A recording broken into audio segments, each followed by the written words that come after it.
Assalamualaikum warahmatullahi wabarakatuh. Segala puji bagi Allah, Tuhan semesta alam. Shalawat dan salam semoga senantiasa tercurah kepada Nabi Muhammad Shallallahu Alaihi Wasallam, kepada keluarga beliau, para sahabat beliau, dan kepada seluruh pengikut beliau hingga akhir zaman. Saudaraku yang dirahmati Allah, sebelum kita berbicara tentang Allah, marilah kita terlebih dahulu mengenal diri kita sendiri.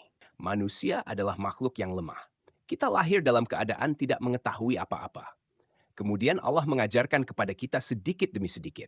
Kita belajar berjalan, belajar berbicara, belajar membaca, dan belajar memahami berbagai ilmu. Dengan akal yang Allah berikan, manusia mampu membangun gedung yang tinggi, menciptakan teknologi yang canggih, bahkan mengirimkan alat keluar angkasa untuk meneliti alam semesta. Namun sehebat apapun akal manusia, tetap saja akal memiliki batas. Kita tidak mampu melihat udara yang kita hirup. Kita tidak mampu melihat gelombang yang membawa suara ke telepon genggam kita. Kita tidak mampu menghitung seluruh bintang yang ada di langit. Bahkan tentang ruh yang ada dalam diri kita sendiri, kita tidak mengetahui hakikatnya secara sempurna.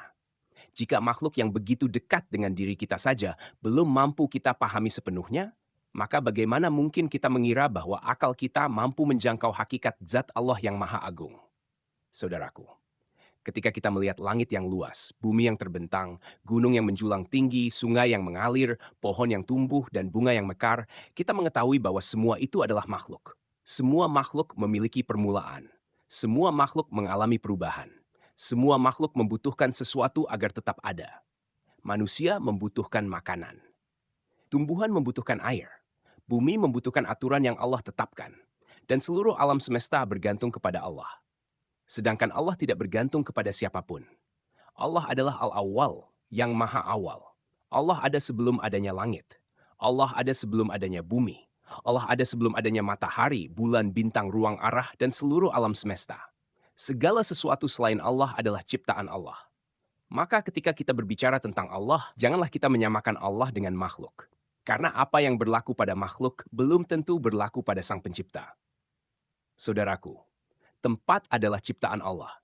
Langit adalah ciptaan Allah. Bumi adalah ciptaan Allah. Arah adalah ciptaan Allah. Ruang adalah ciptaan Allah.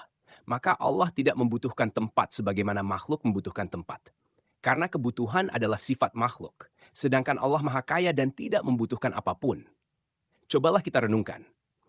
Jika seseorang mengatakan bahwa Allah membutuhkan tempat, maka muncul pertanyaan. Siapakah yang menciptakan tempat tersebut? Bukankah tempat adalah ciptaan Allah? Kalau tempat adalah ciptaan Allah, bagaimana mungkin Allah bergantung kepada ciptaannya? Allah adalah pencipta tempat, bukan makhluk yang membutuhkan tempat. Kita juga dapat merenungkan hal yang lain. Jika ada sesuatu yang berada di dalam suatu tempat, maka tempat itu pasti dapat dibayangkan lebih luas atau lebih besar daripada yang berada di dalamnya. Sedangkan Allah Maha Besar dan Maha Agung. Tidak ada sesuatu pun yang dapat meliputi Allah. Tidak ada sesuatu pun yang dapat menguasai Allah. Tidak ada sesuatu pun yang dapat membatasi Allah. Karena Allah adalah pencipta segala sesuatu. Saudaraku, sebagian orang bertanya, jika Allah tidak berada di dalam makhluk, lalu apakah Allah menyatu dengan makhluk? Jawabannya tidak. Allah bukan makhluk. Dan makhluk bukan Allah. Pencipta berbeda dengan ciptaan. Allah mengetahui segala sesuatu. Allah mendengar segala sesuatu. Allah melihat segala sesuatu. Tidak ada satu daun pun yang gugur, melainkan Allah mengetahuinya. Tidak ada satu tetes hujan pun yang jatuh, melainkan Allah mengetahuinya. Tidak ada satu bisikan hati pun yang tersembunyi, melainkan Allah mengetahuinya. Namun pengetahuan Allah terhadap makhluk tidak berarti Allah menjadi bagian dari makhluk. Allah maha dekat kepada hamba-hambanya dengan ilmunya, rahmatnya, dan pengawasannya. Namun Allah tidak menyatu dengan makhluknya. Saudaraku, ketika kita mencoba membayangkan Allah, sesungguhnya yang sedang kita bayangkan hanyalah sesuatu yang pernah kita kenal. Mungkin bentuk, mungkin warna, mungkin cahaya, mungkin ukuran. Padahal semua itu adalah sifat-sifat makhluk. Apapun yang terlintas dalam pikiran kita, Allah tidak sama dengan gambaran tersebut. Karena Allah tidak serupa dengan sesuatu pun. Allah tidak dapat diukur dengan ukuran makhluk. Allah tidak dapat dibandingkan dengan makhluk. Allah tidak dapat dibayangkan sebagaimana makhluk. Kita mengetahui bahwa Allah ada. Kita mengenal Allah melalui nama-namanya yang indah.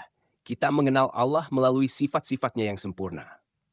Namun hakikat zat Allah tidak mampu dijangkau oleh akal manusia. Saudaraku, Allah menceritakan kepada kita kisah Nabi Musa alaihissalam. Nabi Musa adalah salah satu nabi yang paling mulia. Beliau berbicara dengan Allah sesuai dengan kehendak Allah. Namun ketika Nabi Musa memohon untuk melihat Allah, Allah menunjukkan sebuah pelajaran yang sangat besar. Allah menunjukkan kekuasaannya kepada sebuah gunung. Maka gunung itu tidak mampu menanggungnya. Gunung itu hancur. Dan Nabi Musa jatuh pingsan. Peristiwa ini mengajarkan kepada kita betapa terbatasnya kemampuan makhluk di hadapan kebesaran Allah. Jika seorang nabi yang mulia dan sebuah gunung yang kokoh saja tidak mampu menanggungnya, maka bagaimana mungkin akal manusia yang lemah mampu menjangkau hakikat zat Allah? Saudaraku yang dirahmati Allah, mengenal Allah bukan berarti membayangkan bentuknya. Mengenal Allah bukan berarti mencoba menggambarkan zatnya. Mengenal Allah adalah membenarkan keberadaannya. Mengenal Allah adalah mengimani nama-namanya yang indah. Mengenal Allah adalah mengimani sifat-sifatnya yang sempurna. Mengenal Allah adalah mengagungkannya, mencintainya, takut kepadanya, berharap kepadanya, dan beribadah hanya kepadanya. Semakin seseorang mengenal Allah, semakin ia menyadari betapa kecil dirinya. Semakin seseorang mengenal Allah, semakin ia menyadari betapa banyak nikmat yang telah Allah berikan kepadanya. Dan semakin seseorang mengenal Allah, semakin ia tunduk dan berserah diri kepadanya. Ya Allah, tambahkanlah kepada kami ilmu yang bermanfaat. Tambahkanlah kepada kami keimanan yang benar. Jauhkanlah kami dari kesesatan. Tetapkanlah hati kami di atas agamamu. Semoga Allah menambahkan kepada kita ilmu yang bermanfaat, hati yang tunduk kepada kebenaran, dan keimanan yang semakin kuat dari hari ke hari.